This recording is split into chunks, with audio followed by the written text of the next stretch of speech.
Hi everybody, greetings for the day. We are the Group 7 from IIT Mandi PGCP Applied AI and ML course. We are here to present the project that we are doing as a part of our course. The name is Semantic Segmentation Capstone Project.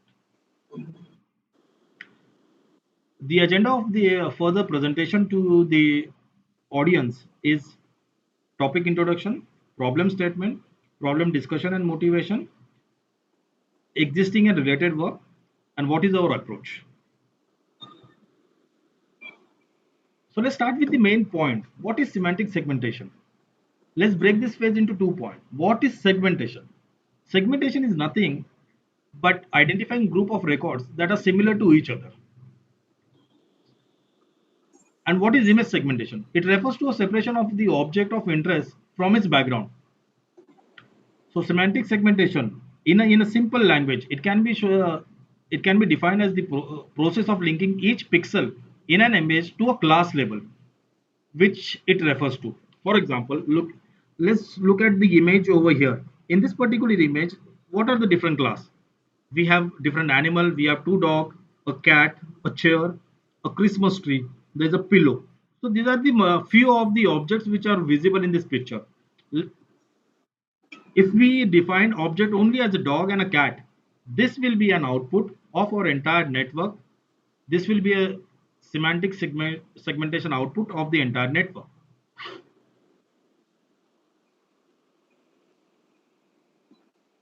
So this technique, where it is being used? What are the application of semantic segmentation? So guys, this technique is being used in multiple industry applications such as automobile, medical industry. It is also being used in disaster management as well as agriculture. Aut- Automobile, I mean, there's the obvious question which will come to your mind. How do they use it? It is being used to understand the autonomous vehicle, the scene they are into. For example, the picture which is over here, it clearly tells the vehicle, okay, there are multiple vehicles ahead of me. There are trees.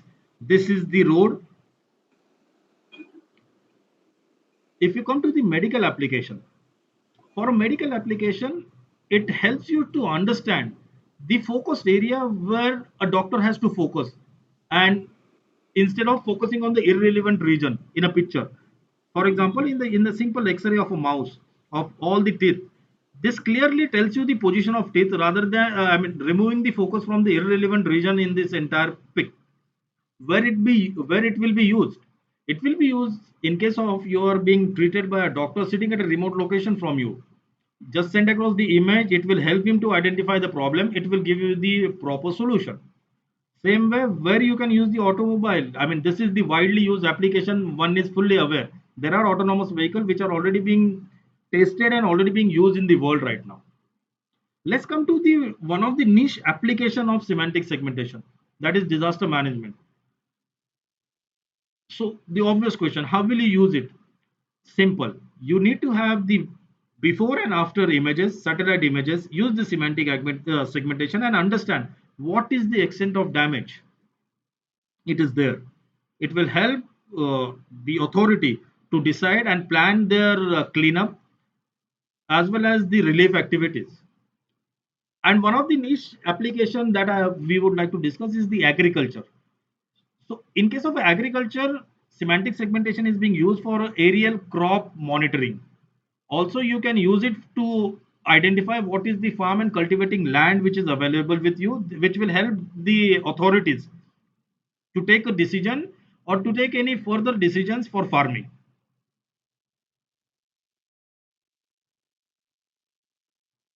So having understood the different applications in an industry, we narrowed down on a specific area and a problem, what we want to do as a part of our project. We want to, so the project is aimed to provide an effective algorithm to assist an autonomous vehicle, a self-driving vehicle in detecting the road.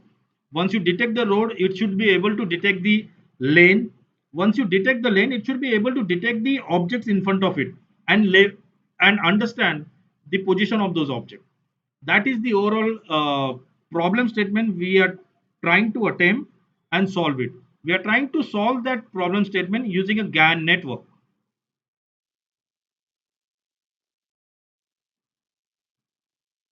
So what was the motivation to take this problem? We would like to walk you through the journey that we have been doing for over 10 days for now and narrowed down on a problem statement. When we started understanding the application of semantic segmentation, we understood that it has been used in wide range of industry. It has been used in retail, medical, disaster management, surveillance, agriculture, automobile, to name few. But we wanted to identify an industry which is easy to understand and comprehend. Automobile driving is something which all of us can easily connect and understand. Whereas there are industries like medical industry or disaster management or surveillance industry, these are very super niche industries. And in order to understand the basic data, image data, you need to have some kind of a prior knowledge of a subject. So once we narrowed down on an industry, the first challenge all of us had is to understand what is the ease of getting data.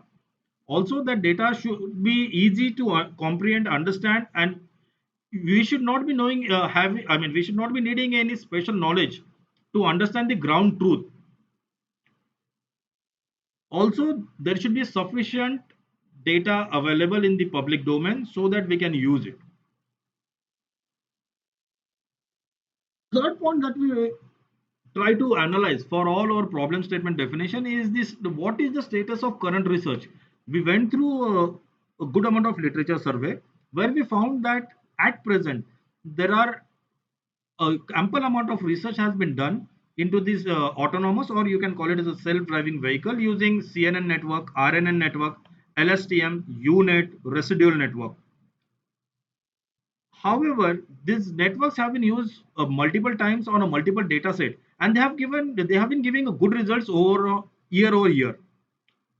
But we found that there is a limited amount of research has been done on GAN. So that is where we try to focus on the network that we would like to use it for the data set that we finalize in automobile industry. So what is the utility in real life? The point is GAN is one of the rapidly growing field and network, and this can be easily comprehended with any industry. And at the same time, since this is the road less traveled, we are really curious to know the result of GAN on the data set which is being used under different research, whether that result is at par or whether it is exceeding the results we achieved from the previous research. We are really curious to know, and that is where we have decided a problem to perform a semantic segmentation using GAN.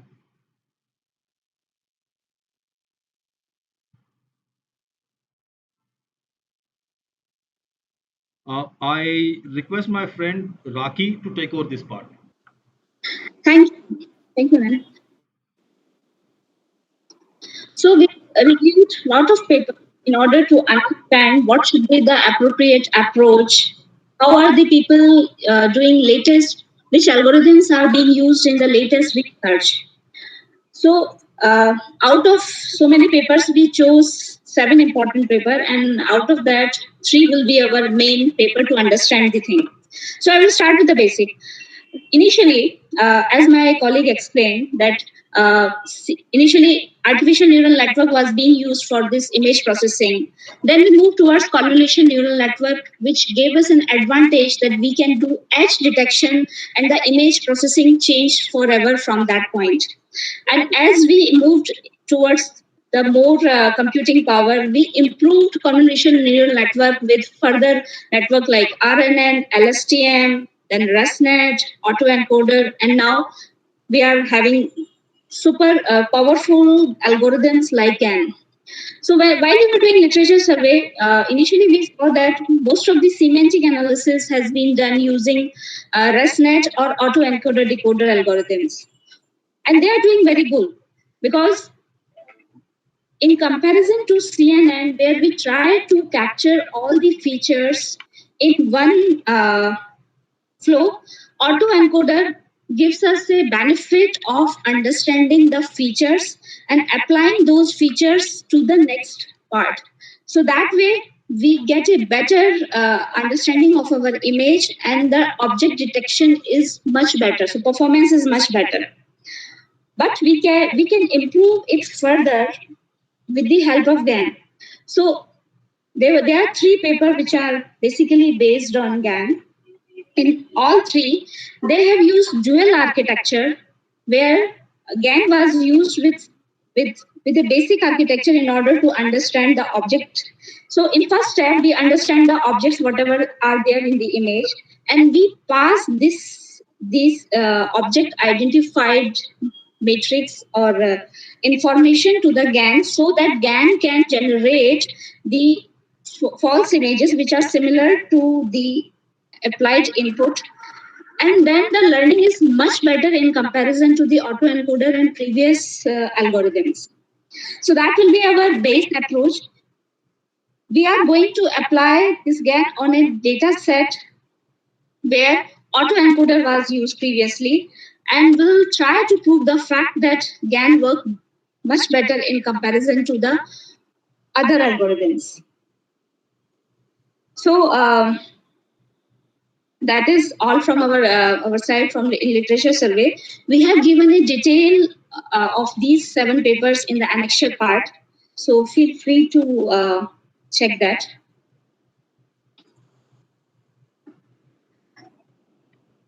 So what will be our approach?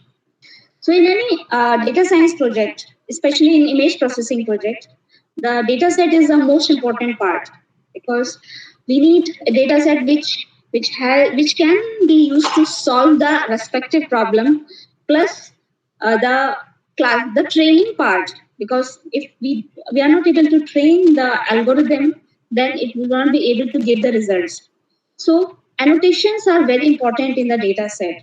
So our search was based that we should find a data set where all the required objects like car, lane, and different things are available, and we have that annotated. Even if we have partial annotation, then also we will take it as a challenge, because in that scenario we might go for semi-supervised approach of GAN application, which will also be a important aspect of our research. So while finding our data set, we check for annotations, we check the size, we check whether the respective objects which we are trying to find are available or not. Then do we have sufficient data to divide it into the train, test, and validations? So after checking the data set from all the aspects, we finalized it. Regarding the technical approach, we started with the literature review. We saw what all being done in last few months in this area. A lot of people have used GAN and autoencoder, and we will start our base with one base paper where GAN has been used along with another architecture as an input architecture.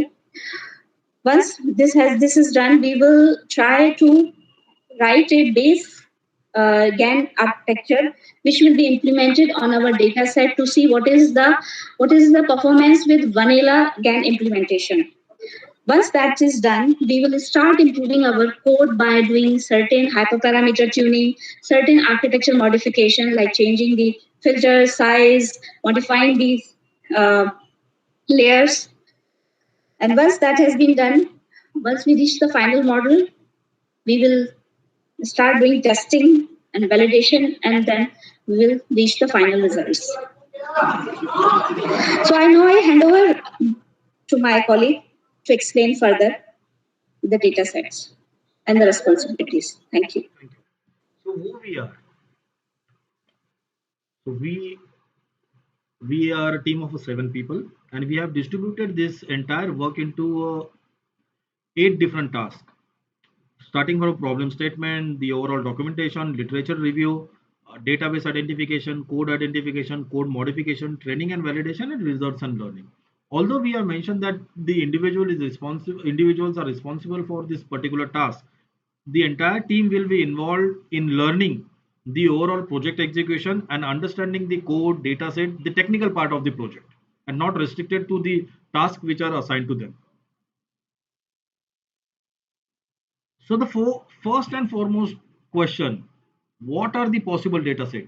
We are restricting ourselves to the publicly available data sources such as Kaggle, GitHub.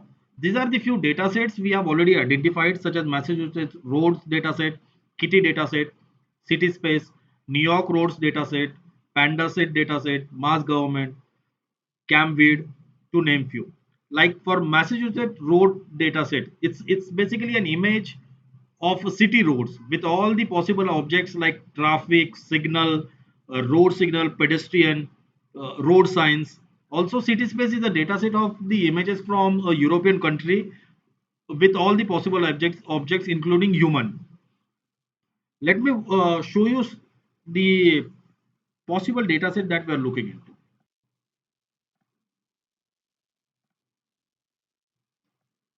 So these are the possible images that we are working. This is a lane where we can find the pedestrian, we can find the uh, buildings, we can find the vehicles. There is a single lane low road so that we can find the traffic in the opposite direction, which can be really used to train our data. Also, there is a possible data set. This is one of the image from one of our possible data sets, city space. This is a narrow lane. You will find the vehicles parked. There are trees. There's a human traveling on, human cycling nearby. There's a pedestrian. Also, there's a disturbance in the lane. There's a left turn coming out. There are few images where you will find the crossroad. There are few images with the T junction. We'll be using all those images to train our data. This is one of the data sets which we are evaluating, where all the possible objects are there: human, vehicle, pedestrian, signal. See, this is the signal which is there. You'll have a light pole. So all these objects will be used, and we'll use this data to train our network to the best possible level to give us the highest level of accuracy.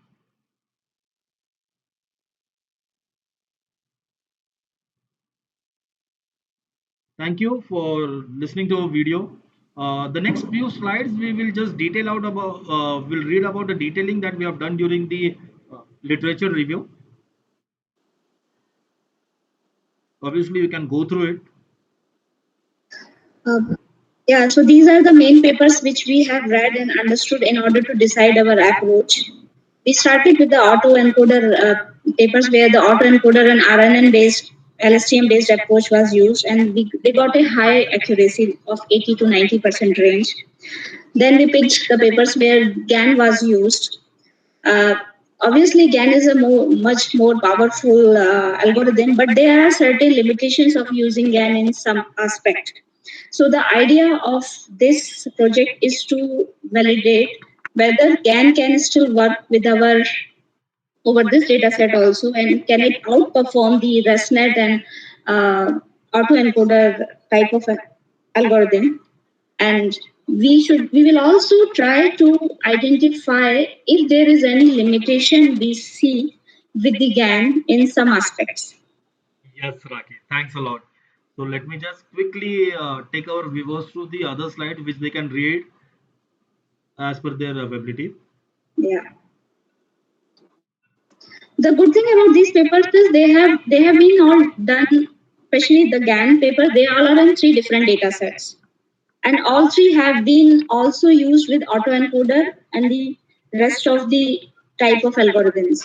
So it gives a clear cut picture that how we are improving well as the algorithms and the computing power is improving as we move forward. Great, great. So this is all from group 7 for all our viewers. Thanks a lot for watching our video. Yeah, thank you very much.